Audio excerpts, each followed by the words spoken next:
On le surnomme le roi de l'horreur. C'est une véritable icône de la littérature.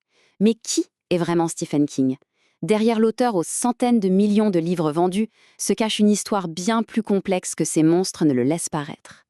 Dès le début, il y a un paradoxe fascinant avec King. Tenez, en 2003, d'un côté, on a le célèbre critique Harold Bloom qui le démolit complètement, le qualifiant d'écrivain immensément inadéquat, et de l'autre, la même année, il reçoit l'une des plus hautes distinctions littéraires américaines. C'est quand même fou, non? Alors qui croire? Génie populaire ou simple auteur de romans de gare? Pour le découvrir, il faut remonter le fil de son histoire. Bon, allons-y. Pour comprendre le bonhomme, il faut d'abord se pencher sur la marque, cette image de roi de l'horreur qu'il a construite et qui lui colle à la peau. Tout bascule en 1974. Un jeune auteur publie son premier roman, Carrie. L'histoire de cet ado martyrisé qui se découvre des pouvoirs télékinésiques, c'est un véritable coup de tonnerre. D'un seul coup, une nouvelle voix, une nouvelle force s'impose dans le monde de l'horreur. Mais ce succès qui semble sorti de nulle part, eh bien, il cache des débuts beaucoup plus modestes. On va voir comment tout ça a réellement commencé. Il faut s'imaginer la scène. À l'époque, Stephen King est prof d'anglais dans le Maine. Il vit dans une caravane avec sa famille et les fins de mois sont vraiment difficiles. Pour joindre les deux bouts, il écrit des petites nouvelles pour des magazines. Et un jour, il commence une histoire sur une jeune fille, mais il n'est pas convaincu. Il trouve ça nul et il jette les premières pages à la poubelle. Et c'est là que tout aurait pu s'arrêter. Mais sa femme, Tabitha, récupère les pages de la corbeille, les lit et lui dit cette phrase qui a tout changé: « Tu tiens quelque chose, je le pense vraiment ». Sans elle, il n'y aurait probablement jamais eu de Carrie. Après Carrie, le succès est là, et les années 80 arrivent.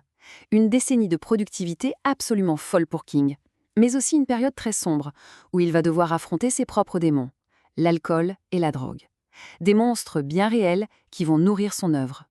Le rythme est juste hallucinant. Regardez cette liste. En moins de 10 ans, il nous sort Cujo, Christine, Cimetière, l'énorme pavé qu'est ça, et puis la même année, en 1987, il publie Misery et les Tommyknockers. C'est une décennie qui a tout simplement redéfini l'horreur moderne. Et King, là-dessus, il ne cache rien. Il est d'une franchise totale. Il a même avoué qu'il était tellement sous l'emprise de l'alcool et de la coke qu'il se souvient à peine d'avoir écrit Cujo.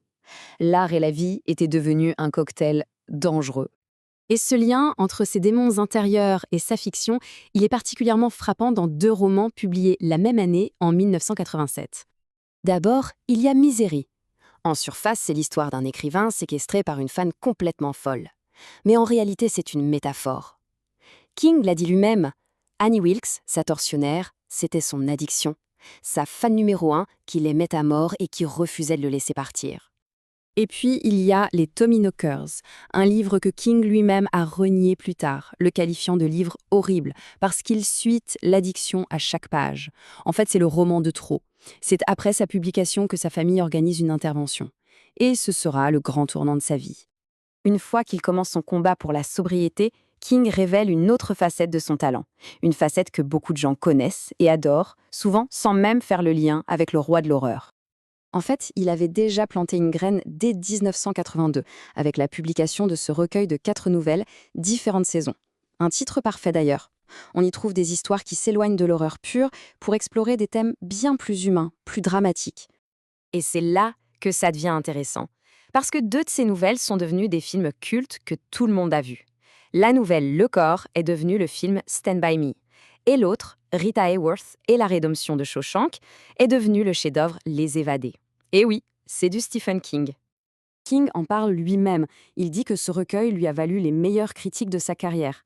C'est la première fois que le public et les critiques se sont dit « Attends une minute, ce type sait faire autre chose que nous faire peur ». La perception de son travail commençait à changer. Ce qui nous amène à aujourd'hui et à son héritage. Comment cet auteur, un temps méprisé par une certaine élite, est-il devenu une figure aussi centrale de la littérature américaine? Eh bien, la reconnaissance officielle a fini par arriver, et en force. D'abord des prix littéraires prestigieux, puis cette fameuse médaille de la National Book Foundation, et enfin la consécration ultime, la médaille nationale des arts remise par le président des États-Unis. Le paria était définitivement entré dans le canon littéraire. Mais son influence la plus forte, elle se mesure peut-être chez la nouvelle génération d'écrivains. Des auteurs très respectés comme Colson Whitehead, lauréat du prix Pulitzer, ou Lauren Groff, qui disent tous, à leur manière, l'immense dette qu'ils ont envers lui. Alors, c'est quoi son secret au fond? L'écrivain Walter Mosley l'a peut-être le mieux résumé. Il prend nos vies quotidiennes et les transforme en quelque chose d'héroïque. Voilà, c'est peut-être ça, la magie de Stephen King. Finalement, tout ce parcours nous laisse avec une question en suspens, une question que la carrière de King n'a cessé de poser. Au fond, qu'est-ce qui sépare vraiment la fiction populaire de la grande littérature? La réponse, comme souvent chez lui, n'est sans doute pas si simple.